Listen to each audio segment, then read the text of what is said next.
আজ আমরা চলে এসেছি উড়িষ্যার পুরী থেকে ৩৫ কিলোমিটার দূরে ও ভুবনেশ্বর দিয়ে ৬৫ কিলোমিটার দূরে চন্দ্রভাগা নদীর পাশে অবস্থিত কোণার্ক সান টেম্পলে।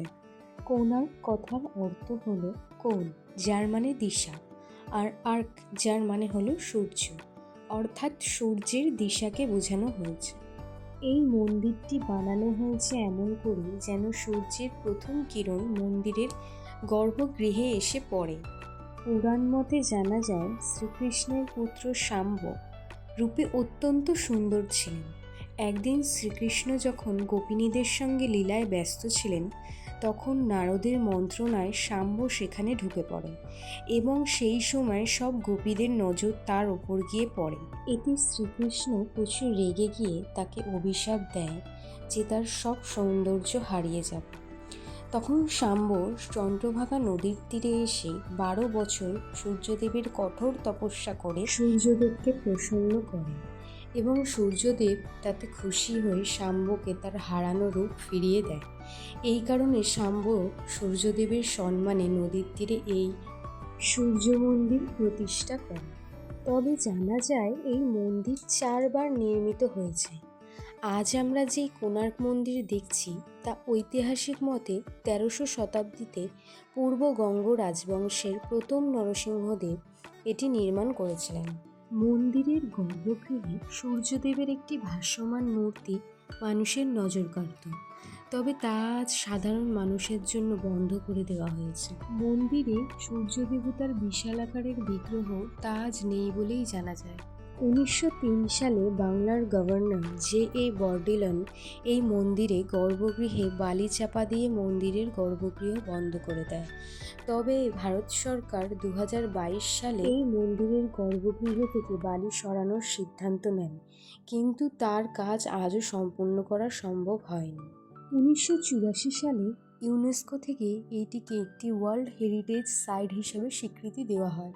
মন্দিরটির প্রবেশদ্বারেই রয়েছে দুটি বিশালাকার সিংহের মূর্তি, যারা লড়াই করছে দুটি রণহস্তির সঙ্গে।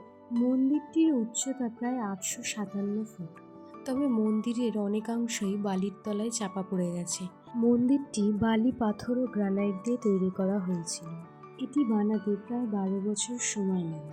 ৮০০ বছর আগে বানানো এই মন্দিরটিতে অত্যাধুনিক আয়রন লক সিস্টেম ব্যবহার করা হয়, যা তখনকার দিনের মানুষের শিল্পকৌশল ও বুদ্ধিমত্তার পরিচয় দেয়। মন্দিরটির বহির্ভাগটা দেখতে সূর্যের রথের আকারের মতো, যার মধ্যে রয়েছে ৭টি ঘোড়া ও ২৪টি চাকা। এখানে ২৪টি চাকা মানে ২৪ পক্ষকে বোঝানো হয়েছে। এটি কোনো সাধারণ চাকা নয়, এটি আসলে চাকার মতন দেখতে সূর্য ও চন্দ্র দ্বারা সঞ্চালিত হওয়া ঘড়ি, যা আজও সঠিক সময় দেখায়। এছাড়াও মন্দিরে রয়েছে নৃত্যকক্ষ, ছায়াদেবীর মন্দির ও মায়াদেবীর মন্দির। তবে আজ এই কাঠামোর অনেকাংশই ধ্বংসাবশেষে পরিণত হয়েছে। মন্দিরের শিখরে লাগানো ছিল ৫২ টনের চুম্বক, যা কোথা থেকে আনা হয়েছে তা কেউ জানে না। ঐতিহাসিক মতে সেই চুম্বক পর্তুগিজের জলদস্যুরা তাদের অসুবিধার জন্য সেটি নষ্ট করে ফেলে, ফলে এই কারণে মন্দিরের অনেকাংশ ধ্বংসাবশেষে পরিণত হয়। প্রত্যেকটি চাকাতে ৮টি করে দ্বার রয়েছে, যা ৮টি প্রহরকে বোঝায়। এই ৮টি তীরের মাঝে ৩ ঘন্টার অন্তর হয়। যখন এই সবগুলোকে একসাথে জোড়া হয় তখন হয় ২৪ ঘন্টা।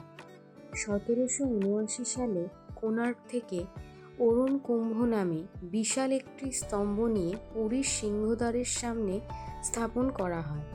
মন্দিরের গায়ে পাথরের ভাস্কর্য ও কারুকার্য দেখে চোখ সরানো যায় না। পাথরের বুকে নানান রকম দেবদেবী, অপ্সরা, কিন্নর, নাগ, মানস, বালিকাবধূর বিয়ের শোভাযাত্রা, রাজার যুদ্ধ প্রস্তুতি, ৬ হাতের শিব, নানান পৌরাণিক বিভিন্ন ঘটনার প্রতিরূপ ফুটিয়ে তোলা হয়েছে।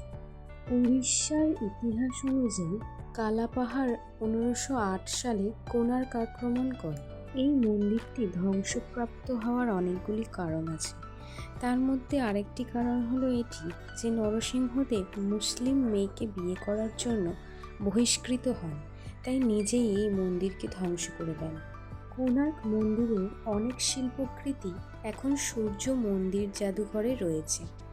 আপনারা যারা পরবর্তীকালে কোণার্ক মন্দিরে যাবেন তারা অবশ্যই সূর্য মন্দিরের জাদুঘর ঘুরে দেখে আসতে পারেন। তো আজ আমাদের এই ভিডিওটা এখানেই শেষ করছি। আপনাদের সবার এই ভিডিওটা কেমন লাগলো অবশ্যই জানাবেন। ভালো লাগলে একটা লাইক শেয়ার করে দেবেন। দেখা হচ্ছে আবার অন্য কোনো ভিডিওয়। আজকের জন্য টাটা।